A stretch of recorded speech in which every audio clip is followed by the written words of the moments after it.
बड़ा चमत्कार है। अगर स्नान करते समय गुरु चरणों का ध्यान करके ऐसे जल डाला जाए तो संपूर्ण तीर्थों के अवगाहन का उसे बिना प्रयास के फल मिल जाता है। घर से चरण निकालते ही गुरुदेव के चरणों का ध्यान करके निकलो, कोई विघ्न छू जाए तो हमें बता देना। गुरुदेव के चरणों का सारे विघ्नों का नाश इनके चरणों के स्मरण मात्र से हो जाता है। ध्यान मूलम गुरु मूर्ति, पूजा मूलम गुरु पदम, मंत्र मूलम गुरु वाक्यम, मोक्ष मूलम गुरु कृपा। गुरु कृपा मोक्ष मूलम।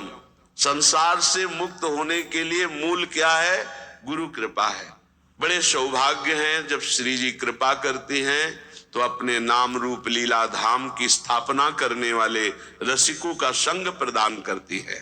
हे सखे, हे मित्र, ये जो मैं तुम्हें बात कह रहा हूं इसे ध्यान से सुनना। तुम अज्ञानी हो इसलिए नहीं जान पा रहे। तुमने कितनी बार नरक भोगा है तुम्हें पता नहीं, कितनी बार स्वर्ग भोगा है तुम्हें पता नहीं। तुम इंद्र भी बन चुके हो, देवता भी बन चुके हो, अतुल सुख भोगे हो संसार के, और बहुत नरक भी भोगे हो। ये सब भोग चुके हो। इन काम क्रोध लोभ ने बड़ा तिरस्कार तुम्हें किया है, बड़ा तिरस्कार।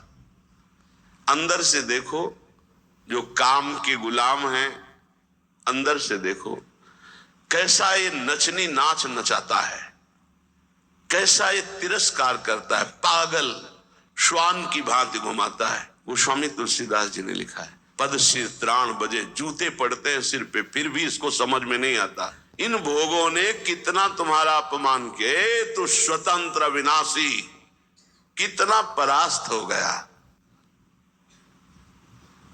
कामी पुरुष चरणों में झुकता है सिर्फ काम संयोग के लिए, कसम खाता है कि आपके सिवा मैं किसी से क्या क्या दैन्यता, अगर ऐसी दैन्यता गुरुदेव से कर देता तो परब्रह्म की प्राप्ति हो जाती। इन काम क्रोध आदि दुश्मनों ने कितना तुम्हारा तिरस्कार किया। धिक्कार है, धिक्कार है।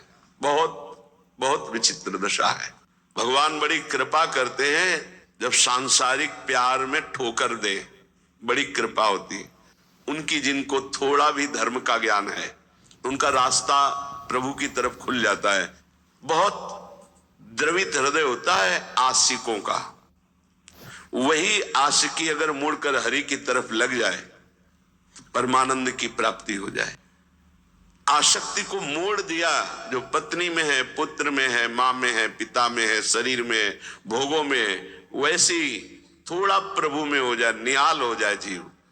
कहते तुम जरा सोचो, सब बैठे हो, सोचो जरा कैसा तिरस्कार करते हैं काम क्रोध लोभ आदि। आप गिड़गिड़ाते हैं, आप चरणों में गिरते हैं और वो रौंदता है काम।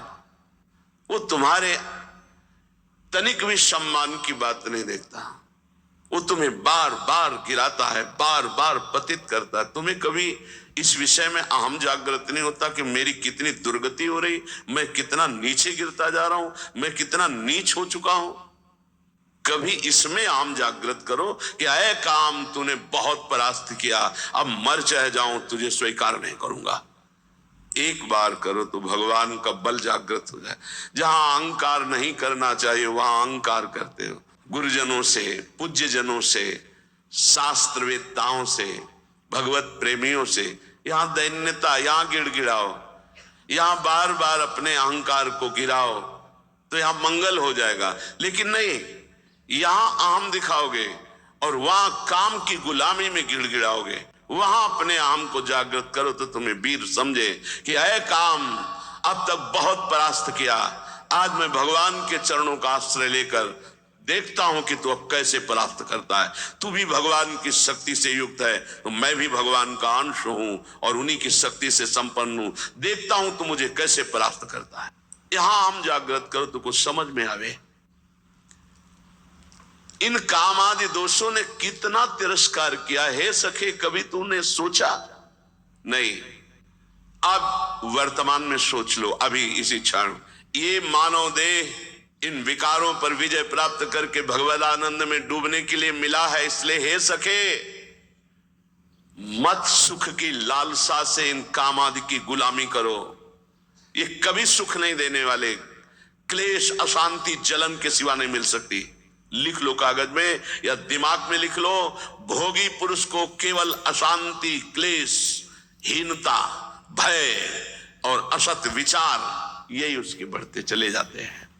ये कभी अहंकार जागृत करो, हम कहते हैं जागृत करो, घमंड करो इस बात का कि हम प्रियाजू के हैं, हम प्रभु के हैं, अब तुम विकार मुझे कैसे प्राप्त कर। नहीं, गुरुजनों से आंख टेढ़ी करके देख सकते हो, लेकिन विकारों से नहीं।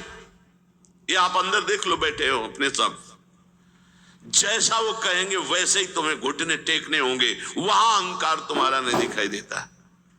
बहुत हुआ, अब नहीं, कभी ऐसा नहीं सोचते हो।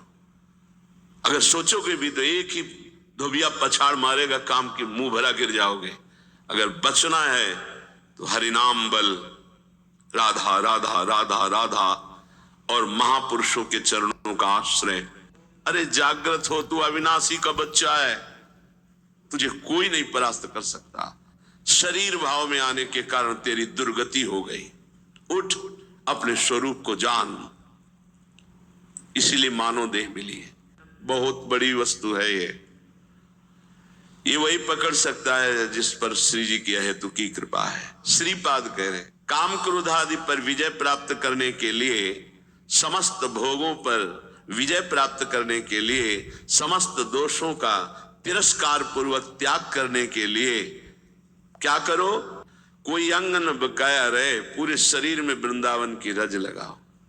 ये चिकनी चमड़ी रजोगुण पैदा करके भोगों में फंसाती। मान लीजिए हमारी प्रार्थना, जितना शरीर को सुकुमार करोगे, साबुन लगाओगे, चिकना करोगे, उतना ही मन गंदा होगा। लिख लो दिमाग में, वृंदावन की रज को एकत्रित कर लो और स्नान के बाद रोज लगाओ।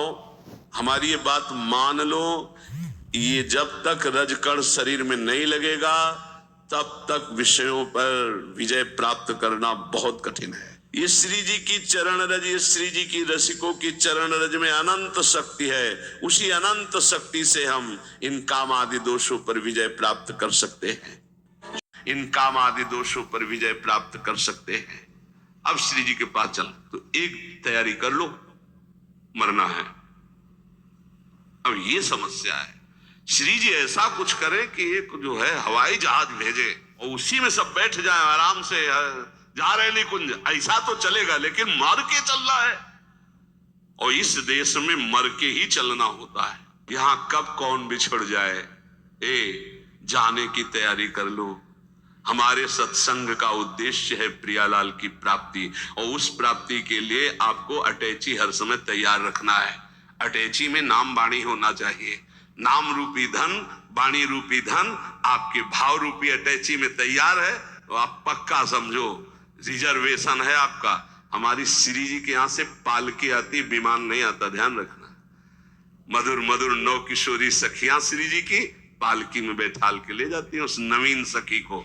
हम सबको श्री जी के पास जाना है, पर जाने की तैयारी कर लो। और इस तैयारी में नाम वाणी ही काम देगा। जितना नाम रूपी धन है ऐसे तैयार रहो जैसे आपको जाना, ये भी समेट लूं, ये भी समेट लूं, क्योंकि अब जाना है। ऐसे ही नाम जमा कर लूं, खूब वाणी जी का गायन जमा कर लूं, दूसरों को सुख पहुंचा दूं। जो हमारे पास सामग्री है सबका मंगल करने वाली, ये है तैयारी करना। दूसरों का छीन छीन कर बैंक बैलेंस करना, सुख भोगना, ये तैयारी करना है। या पुनः आने की व्यवस्था करना है। ये आना जाना मिटाना ये केवल मानव जीवन से हो सकता है, अन्य जीवन से नहीं। इसलिए खूब नाम जप करो। और एक दिन कोई ऐसा ना जाने पर जिस दिन तैयारी ना हो तुम्हारी। जो चलने के लिए तैयार रहता है उसको मृत्यु नहीं होती, महोत्सव होता है। और जो तैयार नहीं होता उसकी मृत्यु होती है। अपने को महोत्सव, अपनी तैयारी है। सोचो जब यहां से तो प्रियाजू की सखियां आएंगे ली वाले, जब हम वहां पहुंचेंगे तो ऐसे स्वागत करते हैं हमारे प्रियालाल, आओ, बहुत जन्मों से बिछुड़े थे, आए मिले परिवार आपने, हरिहंस कंठ, आओ मेरे बच्चे, बहुत समय से मेरे से दूर थे। अभी हमको प्रियालाल पराये लग रहे हैं। ये अपने लग रहे हैं, लेकिन सच्ची मानना जिस दिन, तो अनंत जन्मों से जिनसे हम बिछुड़े थे, मैं उन्हीं का हूं, पक्का उन्हीं का हूं, उनसे बिछुड़े थे, तब वो जो सुख मिलता है, पहचान जो छुप गई थी, स्मृति जो नष्ट हो गई थी, वो स्मृति जब जागृत हुआ, अरे मेरे प्रभु, मेरे स्वामी, मेरे अंशी, महान सुख, पर वहीं चलना है। नजदीक आ चुके हो, तैयारी भर कर लो, बस तैयारी कर लो। नाम वाणी की तैयारी है, परम धन राधा नाम इकट्ठा कर लो, खूब वाणी जी का गायन करो, किसी को दुख मत पहुंचाओ, चलना है यार। किसी से बैर मत करो, चलना है। किसी से प्यार मत करो, चलना है। निकल चलो प्रियालाल के चरणों में, यही जीवन का परम लाभ। शेष चर्चा आगे। श्री राधा वल्लभ।